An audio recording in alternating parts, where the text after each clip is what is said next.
Hey y'all, I'm Beth. Welcome back to my channel. We are diving straight in and setting up my son's custom bullet journal for October. Yes, we are late. We had it filmed, but I haven't been able to edit it, so here we go. And we are continuing our foray into the entities from the podcast, the Magnus Archives. And this one is the spiral. As I dive into the spiral, I can feel that edge, the creeping suspicion that things aren't as they should be. The spiral is rooted in that primal fear of madness. It's the whisper in your ear that your mind is lying to you, that reality itself is somehow wrong. Deception and illusion weave through it, distorting the senses, bending truth until you're lost in a labyrinth of twisted geometry and fractal patterns, seeing doors and dimensions that shouldn't exist. The spiral has a darkly familiar face, the distortion. They call themselves a door that opens to places that were never there, a trickster entity haunting the halls of the Magnus Institute. The distortion once took on a human form as Michael Shelley, an archival assistant with an unfortunate fate. Gertrude Robinson sacrificed him to disrupt the spiral's insidious ritual, but the distortion lingered on, twisting reality in its wake. And then there's the fractal pot, a Jiaxing-era ceramic covered in impossibly crisp blue patterns. It takes things, personal items, memories, yet leaves them clear in the owner's mind. Some say it's more than just an artifact, harboring its own dark entity with thin, grasping fingers that sometimes reach out from its depths, craving something new to steal from reality. As usual, I've added in a quote from Shakespeare, and because we're talking about madness, this one's from Ophelia and Hamlet. We know what we are, but know not what we may be. Now, what I can't show you is that we came in afterwards and added some little pops of pink here and there to make it just a little more chaotic per the boys' request. We're moving on to the calendar page, and this is going to be the same grid style calendar that we've been using all year, and the calendar spaces are 6.grid spaces by 6.grid spaces. So I am going to tell you about Magnus episode number 85, Upon the Stair. The story I'm about to share may cause some discomfort. It starts with Antigonish, a haunting poem by William Hughes Mearns from 1899. As I was going up the stair, I met a man who wasn't there. He wasn't there again today. Oh, how I wish he'd go away. The author describes meeting a similar figure, not quite a ghost. This man who wasn't there, round-bodied and silently laughing. He would appear only when the author was alone, haunting the staircase. Late one night, the man blocked the author's path, gesturing for him to descend into a twisting spiral. They walked for what felt like half an hour, with the man who wasn't there always 3 steps ahead, yet never moving. In the morning, he woke up in bed, but the man returned again and again. Eventually, the author demanded he show himself, and more than anything, to go away. Reality began to fade as his family failed to recognize him, while the man who wasn't there grew bolder. He finally realized he'd already died, long ago. His existence crumbled into dust, leaving only an echo on staircases everywhere, luring others to the same fate. His statement ends with a chilling twist on the poem. As I was going up the stair, I was a man who wasn't there. I wasn't there again today. Oh, how I wish I'd go away. Now, I know what you're thinking. You're thinking, Beth, where did the moth come from? Well, this journal originally started out as a hybrid between the Magnus Archives, and we actually named this journal after a moth character called Savathun here at the front of the journal. And Kenny had asked me to pepper in a moth in every single setup. And guess whose mother kept forgetting to add in a moth for every single setup? So I have backtracked and added moths to the months that I missed. And here you've seen me put in the moth for October. And we are ready to move on. We're going to go ahead and stick in some weeklies. Now, October's got 5 weeks in it. I decided to do these just a little bit differently, and we're going to do them vertical style, almost like they were in a traveler's notebook. We're also going to talk about the statement of Paul McKenzie, who lived alone since his wife passed away in 2003.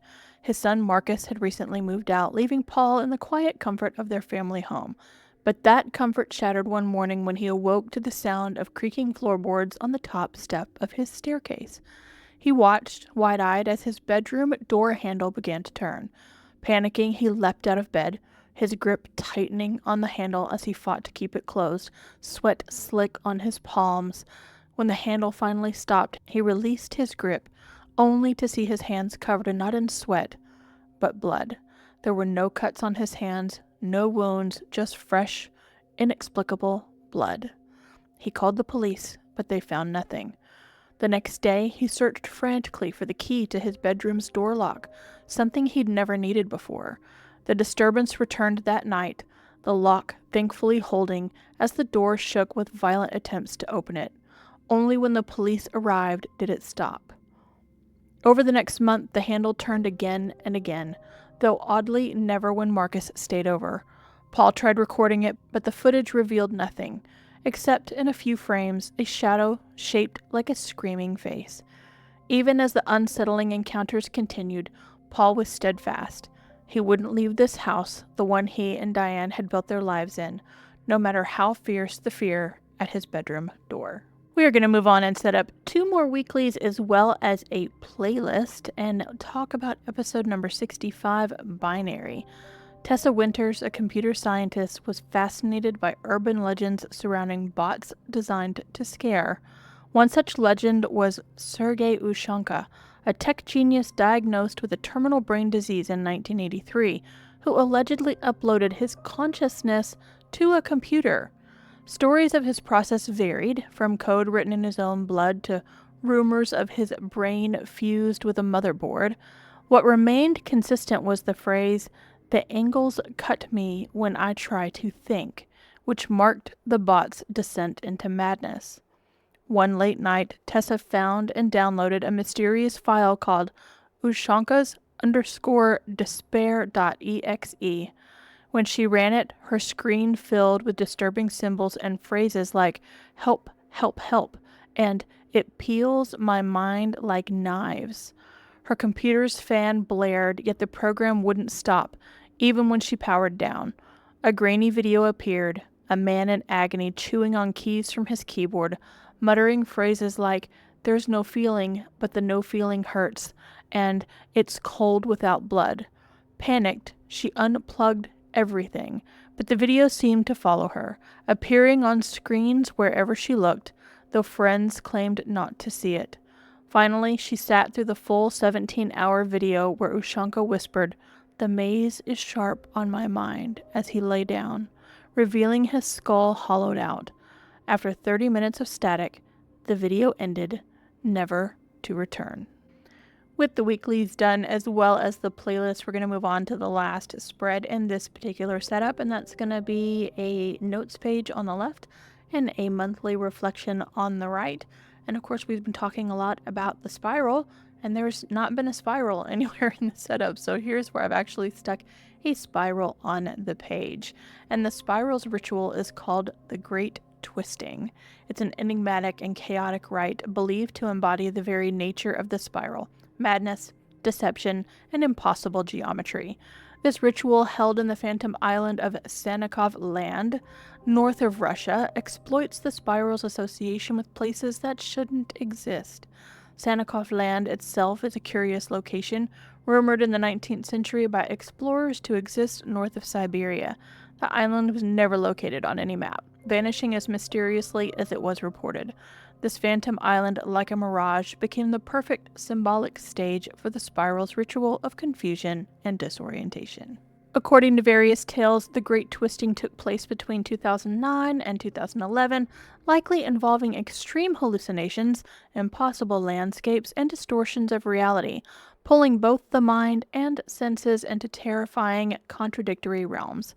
While exact details remain elusive, the Great Twisting marks an important event in the spiral's lore, underscoring its power to warp perception, challenge sanity, and pull unwitting minds into labyrinths of mental and spatial impossibility. And that is it for the spiral, which is one of my son's favorite entities. I am going to drop in a picture with the pink that we added. I forgot I had taken that and texted it to him so you can see what that looks like. And again, we added in this moth that I'm supposed to be adding some kind of moth to each one of the setups. So we'll see if I remember for November and December. And these columned weeklies are completely new to him. Now that we are almost done with the month of October, I should ask him if he has enjoyed using those, but we do go back to the regular setup for November. And look, we are almost done with this journal, y'all. That is it. Thank you so much for coming on this journey to see Kenny's custom bullet journal setup of the Magnus archives. Clearly I've gotten a little something onto my hand, not quite sure what that is, but if you enjoyed this video, you know what to do. Give it a big thumbs up, subscribe if you haven't already, and I will catch you in the next one.